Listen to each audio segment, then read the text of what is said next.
Pokemon Pocket isn't just Pokemon Pocket, it's Pokemon Trading Card Game Pocket. The curious part about that title is the trading part, which is absolutely not just a title. The vast majority of the game's marketing specifically mentions trading directly, and when you're actually in the game, you can go to the community or social tab, and it specifically mentions how trading is coming soon. For those unaware, during the content creator event in New York, trading was described as not coming until after launch. Now, we can't be 100% certain about whether or not this was referring to launch as in the soft launch in New Zealand or if it was the actual global launch, but I assume it was the global launch, meaning we won't be getting access to trading until sometime after October 30th. And honestly, that's where our known information about trading ends. Outside of trading is coming after launch, there is absolutely no information about how trading will work. So everything else we talk about in this video is going to be purely speculation. With that said, what do we think trading will actually look like? Well, trading needs some type of restriction. Even though we don't know this for certain, I would bet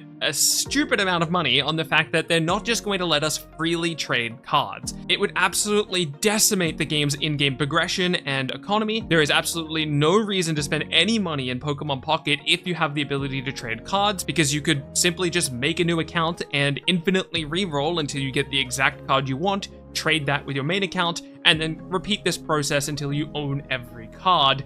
And honestly, it would be kind of a fun process. Opening packs in this game is really fun, so if you just keep resetting to open packs just to trade to your main account, honestly, that sounds like a pretty fun gameplay loop. So you're not even sacrificing like the idea of, well, it takes many hours to do that. Sure, it takes many hours, but it's fun. Now, the game doesn't currently allow for emulation. There's no way to emulate Pokemon Pocket on PC or do anything weird like that. So even with no restrictions whatsoever on trading, there's still one barrier of entry to that type of manipulation of the system, which is having a second mobile device.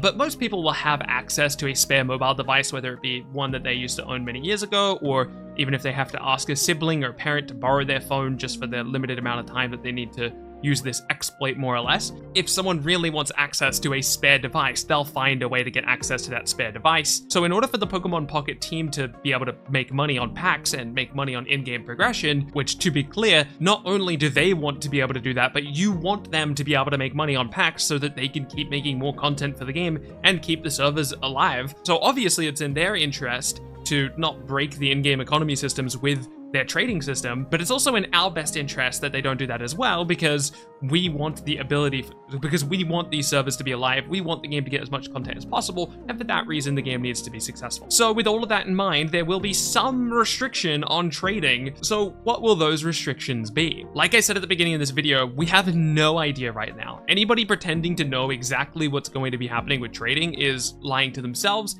and whoever they're saying that to. So everything I'm about to say is purely speculative. Firstly, similar to how you can't use a card to generate a flare for another card unless you own excess copies of that card, you probably won't be able to trade away a card if you only own 2 copies of it. You're probably going to need excess copies of that card to be able to trade it. And I certainly don't think you're going to be able to go from 1 card or 1 copy of a card down to 0 copies of a card, because they don't want you to be able to fill up the Pokédex and then just get rid of the card. As an extension of that thought process, you probably won't be able to trade mythical or otherwise limited cards like the Mew that we have in game right now, or the Premium Pass Pikachu, which can only be obtained by owning the Premium Pass. These are cards that you can only ever obtain 1 copy of. I assume you won't be able to get rid of these 1 copy of cards. Basically, I think they want it to be the case that if you ever own a card, you won't be able to go down to 0 copies of it. And I think that will remain true even for some of the ultra rare stuff like crown rares. Like if you own a crown rare Charizard, I don't think they're going to let you trade that away. Unless, of course, you own 2 crown rare Charizards. And even still, I don't think they'll let you trade that away. I think you're going to need a 3rd copy of a card to be able to trade it. Here are some other possible restrictions on trading. They might make it so that you can only trade the same rarity of card for the same rarity of card. This was mentioned a lot during the early stages of Pokemon Pocket where people were speculating about trading. Maybe they only let you trade 1 diamond cards for 1 diamond card, so you can't trade a 1 diamond card for a crown rare card, or if you're trying to get rid of a crown rare card, you have to get another crown rare card. You could also restrict trading by getting players to spend additional resources like shine dust or shop tickets or any other type of currency. You could restrict trading even further by limiting access to the system for only people who have old accounts or accounts that have been around for longer than, say, something like 2 weeks, or maybe accounts that are below a certain level aren't allowed to trade, like maybe you have to be like 25 and above to even start trading. Those are just some possibilities, but my personal prediction is as follows. Similar to packs or wonder picks, trading will be time gated. Maybe once every 24 hours or once every 12 hours you can trade a card, but then they'll introduce a new hourglass system that lets you speed up that time, letting you trade more than once per day if you're willing to spend that currency.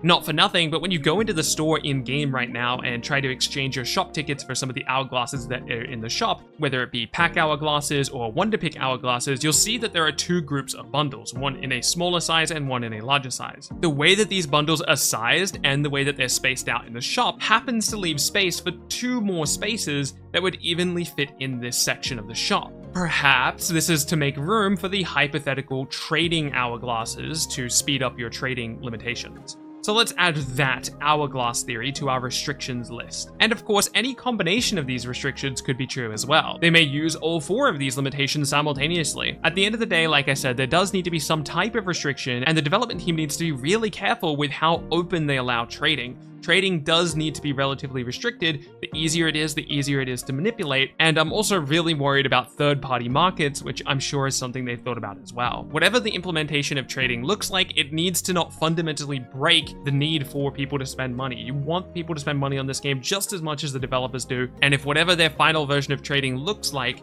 happens to break the need for spending money, well, then it's bad for everyone involved. I want this game to be successful. I want this game to be making money because I really love this game and I really want to be playing this game for years to come. So, but everything I'm saying is not new to the developers of Pokemon Pocket. They've obviously thought about these problems and they're fully aware of these problems, and they're gonna figure out what's best for both the game and the player, or as close of a mix between those two as they can. Anyway, that's going to be it for me. Let me know what you think of trading coming to Pokemon Pocket. Are you excited about trading? Are you worried about trading?